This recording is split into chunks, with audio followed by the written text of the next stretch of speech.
শেষ ওয়ানডেতে রানের খরার যেন কাটলো মিরপুরে।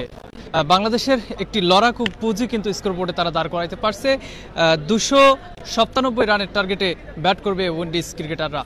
দর্শক, যেমনটি আসলে বলছিলাম, আজকে কিন্তু টস জিতে বরাবরের মতোই বাংলাদেশ আগে ব্যাট করার সিদ্ধান্ত নিয়েছে এবং সবশেষে আমরা দেখেছি দীর্ঘ 10 বছর পর ওপেনিং জুটিতে মিরপুরের মাঠে কিন্তু 100 রান হয়েছে এবং সাইফ হাসান, সৌম্য সরকার দুজনেই কিন্তু দলীয় নিজেদের ব্যক্তিগত অর্ধশতক পূর্ণ করেছেন। তবে সৌম্য সরকারের কথা না বললেই নয়, তিনি কিন্তু 9 রানের আক্ষেপ নিয়ে মাঠ ছেড়েছেন। মূলত 91 রান করে তিনি আউট হয়েছেন।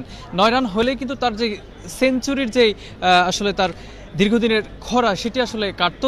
তার ব্যক্তিগত ফোর্থ অর্থাৎ চতুর্থ সেঞ্চুরি তিনি কিন্তু আজকে পাইতেন। তবে 91 রান করে তিনি কিন্তু আউট হয়েছেন। আমরা দেখছি যে আমাদের সাথে বিভিন্ন দর্শকরা আছে, তাদের একটু মতামত নেওয়ার চেষ্টা করব। আজকে খেলা দেখলেন, দীর্ঘদিন পর একটা স্কোর দাঁড় করাইতে পারছে বাংলাদেশ। মূলত 4 রান 300 রান করতে হলে আর 4টি রান দরকার ছিল, মূলত 296 রান করেছে।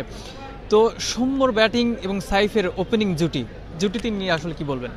না, মাশাআল্লাহ, ওরা ভালো ব্যাটিং করছে, খুবই ভালো হয়েছে, স্কোরও ভালো হয়েছে। ইনশাআল্লাহ আশা রাখি আজকের ম্যাচটা বাংলাদেশে জিতবে। বাকিটা আমরা দেখব, বাকি সময় আছে, দেখি আল্লাহ পাক আমাদের জন্য কি রেখেছে। তবে আমাদের মনোবল ইনশাআল্লাহ আজকে বাংলাদেশ জিতবে। ভাই, আপনার কাছে একটু যাব। আমরা আবার প্রবাস থেকে এসেছি, সৌদি আরব থেকে। আলহামদুলিল্লাহ আমরা উপভোগ করছি, অনেক ভালো লাগছে। আপনার কাছে একটু যাব যে মূলত আজকে আমরা দেখেছি বিগত 2 ম্যাচে রান তেমন হয়নি। দর্শকরাও কিন্তু ক্ষুব্ধ যে 4-6 খেলা না হলে মূলত আসলে জমে না। সে জায়গা থেকে আজকে রান হয়েছে, আমরা দেখেছি 4 হয়েছে, 6 হয়েছে। কেমন উপভোগ করলেন? গত 2 খেলার থেকে এই খেলা খুব ভালো অনুভব করছি। সৌম্য যে আমাদের মাঝে আবার ফিরে আসছে 6-4 বন্যা নিয়ে, আমরা আবার সামনে তার কাছ থেকে 6-4 দেখতে চাই। খুব ভালো ম্যাচ হয়েছে বাংলাদেশের। ইনশাল্লাহ আমরা আশা করি বাংলাদেশ সিরিজ জয় হবে ইনশাল্লাহ, এটা আশা নিয়ে এসেছি। ইনশাল্লাহ আবার খেলাটা দেখার পরে করা যাবে, কিন্তু আমরা বাংলাদেশের ভরসা সবসময় করবো ইনশাল্লাহ।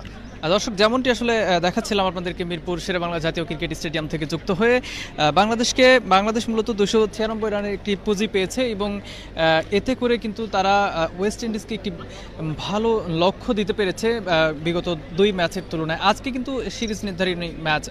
মূলত গত 2 ম্যাচ আমরা দেখেছি, গত ম্যাচে বাংলাদেশ সুপার ওভারে হেরে গিয়েছে, অর্থাৎ গত ম্যাচেই কিন্তু বাংলাদেশের সিরিজ নির্ধারণ হতে পারত।